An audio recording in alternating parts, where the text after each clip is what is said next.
Hey guys, hope you all are doing well. Today we got some heavy bench, chins, and dips prepping for my street lifting nationals. I think it's in 2 weeks from now, November 22nd. So I'm very excited for it. Feeling pretty damn good. Strained my pec a little bit a few weeks ago, but it's feeling much better now. I just have to make sure that I'm probably keeping the eccentric a little slower on the dips, but it should be fine. Funny enough, bench never bothered it. Even benching never bothered my pec. Dips felt a little weaker, not weaker, but I just didn't want to push it. So I don't think mentally it was like willing to push the dips as hard over the past couple weeks. But today it's feeling pretty damn good. Obviously, we always have to be smart with things like this. Um, I tell my athletes a lot of times if they're experiencing irritations before a meet, it's not always a good idea just to push through the irritation because it's very hard to progress in strength if you're in pain. So we don't want to cause more pain or cause something that is acute to become chronic. But the strength is there already. It's fine. So a lot of times you're building your strength in your hypertrophy or GPP phases by building that base, and then you're really building your strength off of that base when you're doing your strength-based block or something like that. When you're doing your threes, your fives, and things are getting a little bit more specific. The peaking phase is to realize the strength that you have built. Okay. So in your head, if you're getting close to competition, you have to take a step back because something's irritated. Do not be afraid. Realize the strength is there. You've already built the strength, and by the time competition day comes, you will be ready to go. All right. So top set of bench press is going to be 470, relatively light compared to what I've done in the past week. I had a deload last week. The week prior to that, I did three sets of three at 460, which moved very easy. It actually felt really good. So I have a feeling 470 is going to be, it's only one set at 470. It's 450, 460, 470. I have a feeling it's going to be pretty damn easy. Then we're going to move on to chins. We have been kind of maxing out chins every single week, and I think we can do that. There's a couple reasons I think you can do that with pulling movements. You can really hit fatigue and play around with fatigue a lot more than like some other movements like squatting or pushing or even like a hinge movement. I'll get to that in a second. So we're building up to a very heavy single, maybe a max. I'll have to double check. It's either an RP9 or an RP10. I would like to get 180. I know is there, and it needs to be competition standard. I've hit 205, but it was not competition standard. I kind of did like a stretch reflex at the bottom, but I got the chin over the bar. 180 is there without it. If I can get 190, I'll be very happy. If I get 200, I'll be ecstatic. But again, it's going to depend on like, hey, how I'm feeling. Recently, I have not loved the chins. I feel like now my hand grip position just kind of feels weird. Like everything it's not clicking. A lot of times for me, and I tell other people this as well, is when the fatigue is high, things sometimes, it doesn't feel bad necessarily, it just doesn't click. I see this a lot with deadlifts with a few of my athletes. I like to kind of peak the deadlift about 4 weeks out for a lot of my athletes. Again, it depends on a lot of factors, but I've been playing around with this for a few people. I peak the deadlift about 4 weeks out.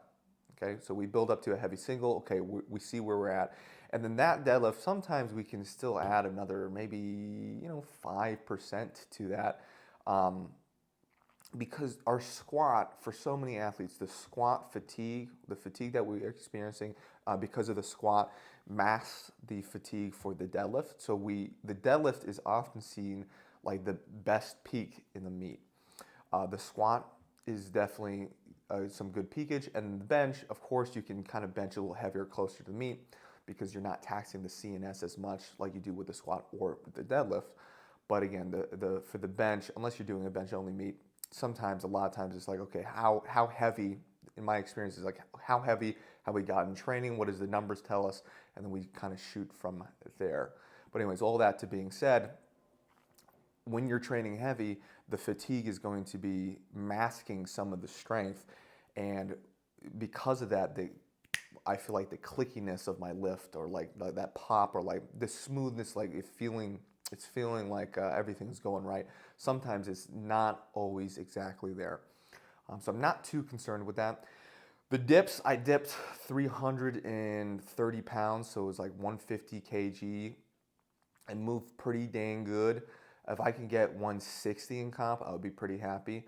I think I might do whatever 308 is for my opener, then 330, and then based on how that goes, I'll just kind of do whatever. If I can hit 330 in the competition, that's all I really care about. 308 was what I hit last time, so I'd like to do that for my first attempt. Typically, I would not do that if it was a powerlifting competition. I would play a little bit smarter, but I'll talk to my coach and we'll see where we're at with things. And the chins, again, like I said, with the chins, if I could hit 190 in comp, I'd be pretty happy. But yeah, after that, I don't know if we'll take a week off. Sometimes I like to take a week after a competition. We probably won't. I don't think I'll need that for a chin up and dip competition. And we'll get right back into kind of starting for prep for powerlifting. March 3rd is my powerlifting competition. It's a nationals. All right. So I'm going to make some decaf coffee here. I'll get the caffeine again, like I said, a little closer to my workout. I'm going to crush these athletes I have online, prep for the day, prep for the week, and dominate. All right, let's get it. All right, pre-workout meal, we got 125 grams of cream of rice, 170 grams of blueberries. It was supposed to be 100, but I accidentally put a little more in there. Scoop of whey protein isolate. I get mine from Isopure. They have an unflavored whey. I feel like sometimes the flavor kind of makes things taste a little funny. So it's an unflavored whey isolate. And then I have a Sig's yogurt. It's like pumpkin flavored. And then 40 grams worth of almond butter in there. Decently sized, hefty meal. Try to get it down. A little bit sweet, a little bit like nutty, so it does taste pretty good. But I'll be honest, I've been eating this for a few months now. It's getting a little old. I have to talk to my nutrition coach about it. But yeah, I'm going to crush this, do a little bit more work, then we got training. All right, we are at the gym. On the drive over, I stopped at Wawa, which is a Philly convenience store / gas station. Got some iced tea and actually some pickles too. Now, my intro workout drink is supposed to be essential amino acids, creatine, and dextrose powder. I ran out of dextrose powder. I wanted to make sure I got those carbs in. Got the iced tea. It's probably a little bit more than I really need, but it is what it is.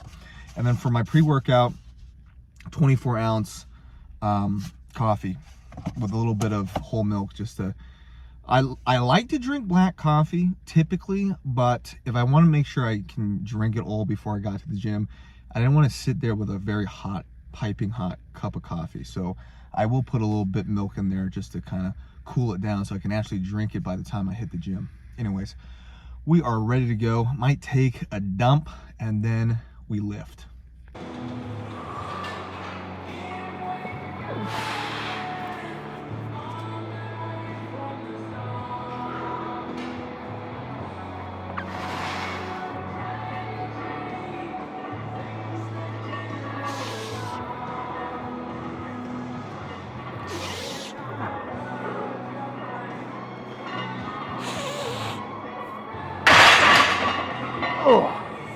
Easy work. All right, 4:30. Very, very easy. Breaking a bit of sweat here. That's what I like. I want to get a little sweat running down my face. I know that means I'm warmed up, I'm primed, ready to go. In the past, when I've had those dizzy spells, I wasn't sweating. So again, that's why I think it might have been a lack of sodium or something. My body didn't want to sweat out the sodium it did have. Anyways, 4:55 here on the bar, 4:30 moved like nothing. Chest is feeling good, chest is feeling pumped. You know, different people are going to have different structures to the body. So if you're in a bodybuilding sense, the bench may or may not be great for you. But I'll tell you one thing, it's great for me. This exercise I feel the most for my pecs. I think it's one, the positioning I get into, the load that I'm able to lift with it, and the tightness, how everything feels. Solid, very solid for my pecs. Now for you, if you don't have broad shoulders or your structure's a little bit different, the bench might not feel good for you, and that's okay. If you want to still incorporate heavy compounds, one of my athletes eventually actually switched to street lifting, I think partially due to the fact that bench has consistently caused an issue for him. And he was able to perform dips, no problem at all with his shoulders and his pec. So again, if you're in a general strength training sense or a bodybuilding sense, you want to choose the exercises where you can feel the tension in the muscle. I'm lucky enough, blessed enough, that I feel it with the pec, with the bench. All right, 455 for an easy 3. Here we go.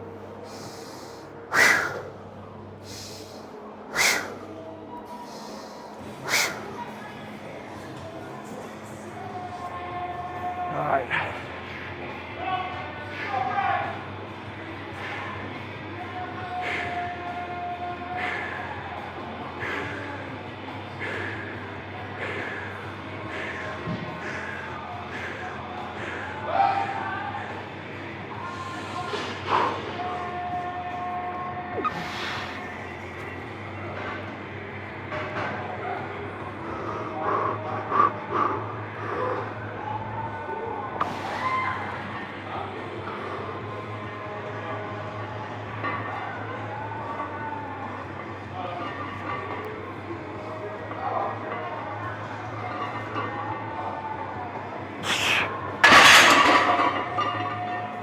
Nice.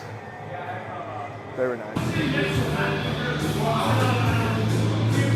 All right, set of 470 for 3. It's gonna be the top set.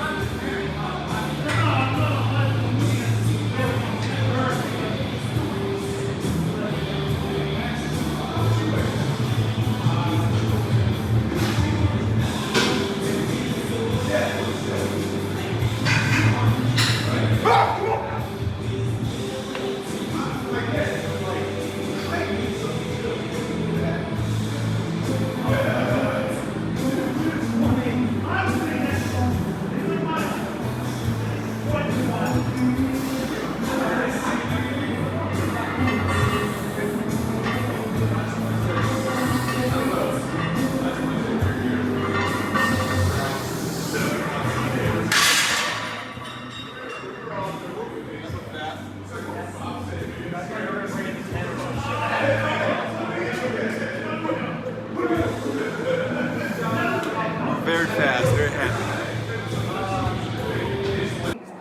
All right, we got 82.5 kilos on the belt right now. I just hit 165. Move easy, move for a good RP7. We got RP8, and then we got one more single RP9 to finish up the chins today. All right.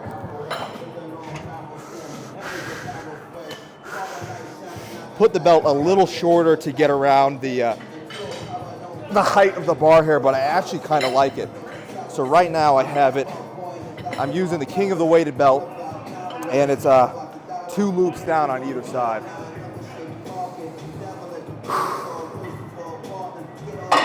Now you're gonna see here in a second what I do with my legs, which is a little different than what I see most street lifters do. But I did ask if it was okay, and he said, the guy who runs the federation said it's okay.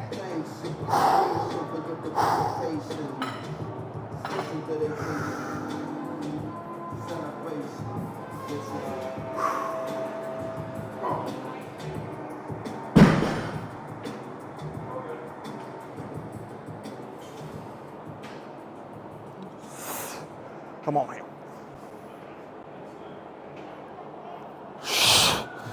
Let's go!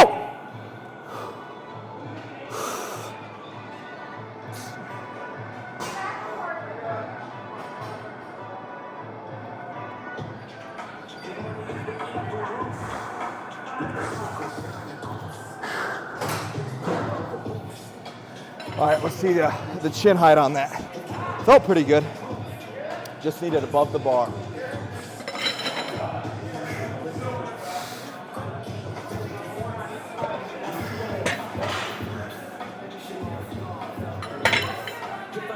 So.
All right, guys, so this is what I'm eating for breakfast.